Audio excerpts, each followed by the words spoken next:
to continue reading this book. And last time we've came to page number 16. This is what I meant by 16. Although if I point here, it's the same, but if I show you the letters, it's not the same. So that doesn't matter right now. So let's just read. The Forbidden City. Finally, when the traveling party had safely crossed the Chinese control, a formal declaration was made by the Tibetan government that the 14th Dalai Lama had been found. After spending 3 months on the road, Lama and his entourage were received by the first welcoming party at the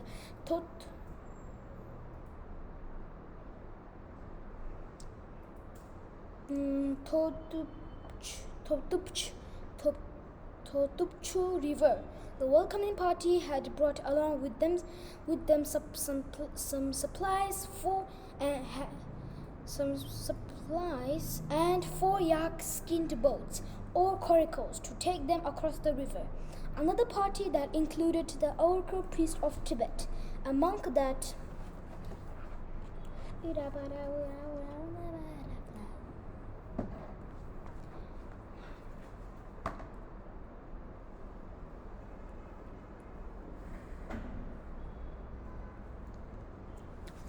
at long last, a monk from the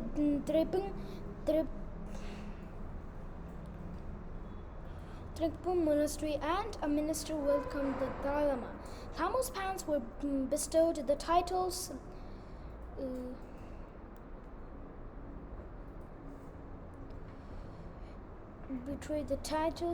Gelyum, the Great Mother, and Gelyap, the Great Father.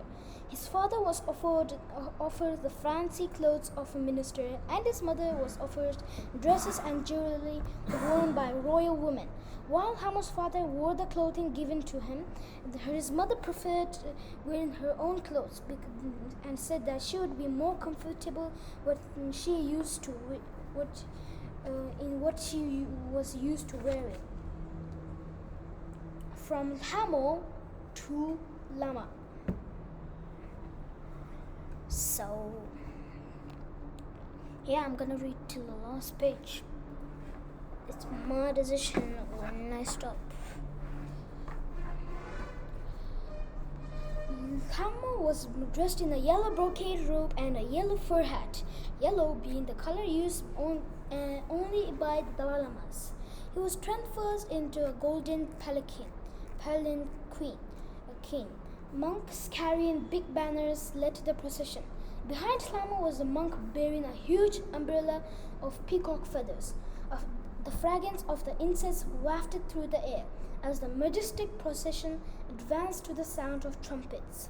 The procession stopped when it reached the Togutang plain, a few kilometers away from the gates of the capital. The 4-year-old Lama was taken into a tent called the Great Peacock, previously owned by the 13th Dalai Lama.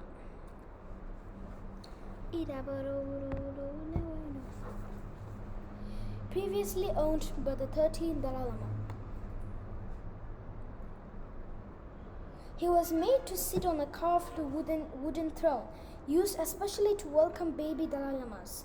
He was also given a yellow tassel, with which he blessed the leading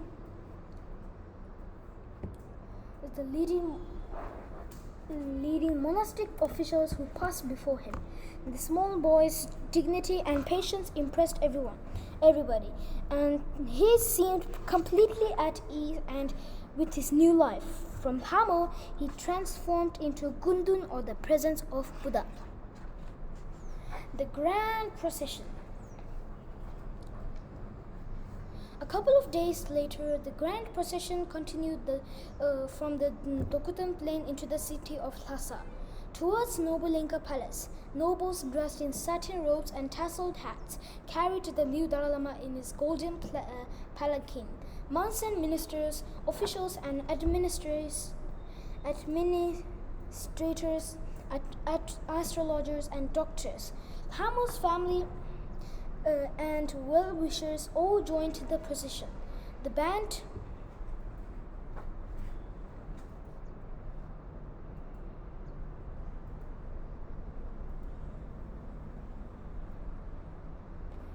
of the Tibetan army played God Save the King, which they learned during the reign of the 13th Dalai Lama. The route was crowded with thousands of peasants bowing their heads in honor of the new Dalai Lama. They were all dressed in their best clothes and wore all the jewelry they owned. The windows of the houses were shut as no one could look at the Dalai Lama from above. More people joined the procession on the way, before it finally reached Nobulinka, which was the Dalai Lama's home until which was to be the Dalai Lama's home until his final enthronement at the Potala place. The summer residence. When the processions reached the Nobulinka Palace on 8th October 1939, all the travelers were treated to a welcome party with a high tea. After the party, the Dalai Lama was directed to the quarters and his family to theirs. Surrounding the Nobulinka were two sets of yellow walls. The inner wall marked the area where only the Dalai Lama and his attendants were allowed. His family and officials lived between the inner and the outer walls. The eastern half of the palace premises included the palace section, the opera and the government offices. But I've never heard of it.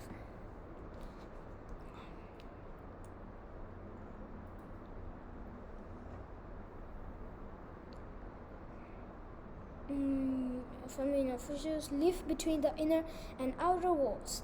The eastern half of the palace premises included the palace section, the opera, and the government offices. The palace section held two palaces, and the opera grounds had an open theatre and lush gardens. Where the opera festival was held every year, there was also a big courtyard where debates were held. But the most beautiful of all these areas was the lake palace complex. In the center of the lake were three islands on which stood a palace. The islands were connected to each other with short bridges. The lost treasure. As soon as the Lama reached his quarters, he started looking for something desperately. He searched every nook and cranny and had all the sealed trunks and boxes open. One after the other, he stated again and again that he was looking for a box which he had stored his teeth. And finally, he found a box what he was looking for. Spotting a small box wrapped in a brocade cloth, he cried out exactly, "This box contains my teeth!" The box was opened to reveal that it did in fact contain a set of dentures that belonged to the 13th Dalai Lama. Lama's favorite attendant.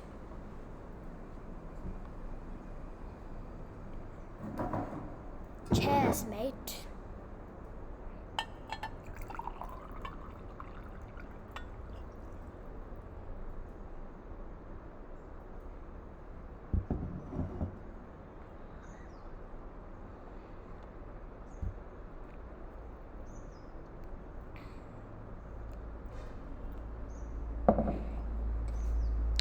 Days at the Lama's favorite attendant. The Dalai Lama were given three attendants who were all monks: the master of ritual, the master of the kitchen, and the master of the robes. The master of the kitchen was Dalai Lama's favorite, as he formed a unique bond with him. He called him Pombo and didn't let the man out of his sight for even for a second. His presence provided him a sense of comfort. Even a glimpse of the hem of his robe behind a closed door was enough for the little boy. He felt quite relieved knowing that he was around. Once, while talking about the endearing bond with Pombo, the Dalai Lama said, "I sometimes think that the act of bringing food is one of the basic roots of all relationships." Days at the Nobulinka. Little Hamo loved the many different trees in the Nobulinka Palace. The garden were filled with the juniper, apple, pear, peach, walnut, and apricot trees. and Lama would pick and savor the fruits of these trees. The palace had huge empty spaces to play and run around. It also had many lakes and ponds. Lama was interested in boating. He and his brother often fished in the pond with the fishing net, but they always released the fish they caught. The fish were more like their pets. When they went boating, the fish would often rise to the surface at the sound of the oar, asking to be fed. A 1,000-roomed palace. After staying for 4 months in the noble Inca palace on 22th February 1940, the Dalai Lama was taken to the Potala Palace, the largest structure in Tibet, with over 1,030,000 square meters of the interior space and 1,000 rooms for his official enthronement, set high on the great Tibetan plateau against the looming backdrop of the Himalayas. The vast structure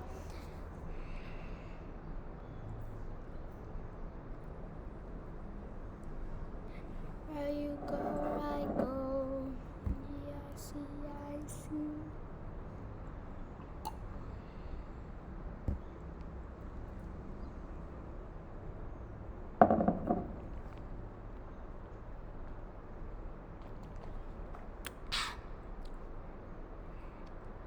And 1,000 rooms for his official enthronement, set high on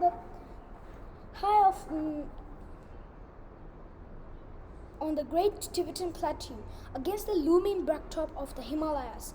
The vast structure rose 400 feet from a mountain in the middle of the Lhasa, making the uppermost apartment on its 13th floor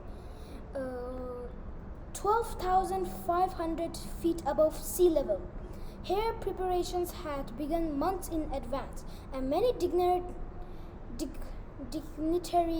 from foreign countries were invited for the Dalai Lama's enthronement ceremony, which was to be held in the hall of all good deeds of the spiritual and temporal worlds. The enthronement ceremony.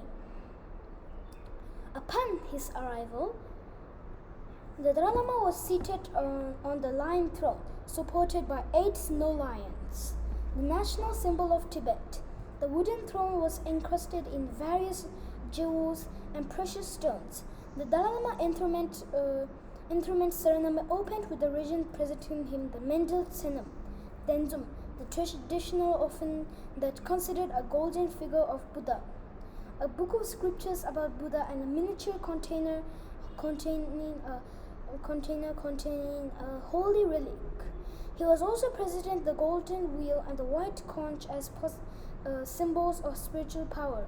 Various officials offered ceremonial scarves called kataks to the new Dalai Lama, and other guests offered him good wishes and gifts. Mime and music performance was staged to entertain the audience. The entire ceremony lasted for over 5 hours, but not once did the young Dalai Lama fidget like any 4-year-old would. Tenzin Gyatso, the 14th Dalai Lama. After the enthronement ceremony, the Dalai Lama and his brother Lobsang Samten were taken to the Chokang temples and were initiated as monks. Their heads were shaved and their names changed by the regent. Dondup was given the name Champen Ngawan Lobsang Yishi Tenzin Gyatso, meaning the Holy Lord, gentle glory, the compassionate one, defender of the faith, ocean of wisdom. His official signature would be Tenzin Gyatso, the 14th Dalai Lama. The best gift. The dignitaries and foreign representatives who attended the coronation ceremony had brought a number of gifts for the new Dalai Lama. Among them were gold, silver, precious stones, horses, cattle, rare manuscripts, a 6-foot elephant tusk, a gold watch and chain, rows of brocade, etic. But the young Dalai Lama looked at all of them indifferently until one gift caught his fancy. A British representative had bought him a model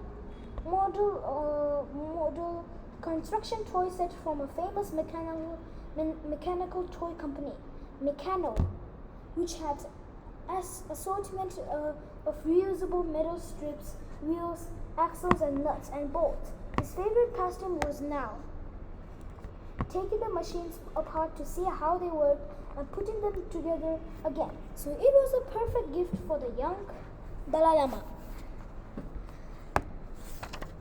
So after 27, stay tuned for part 3. Yeah.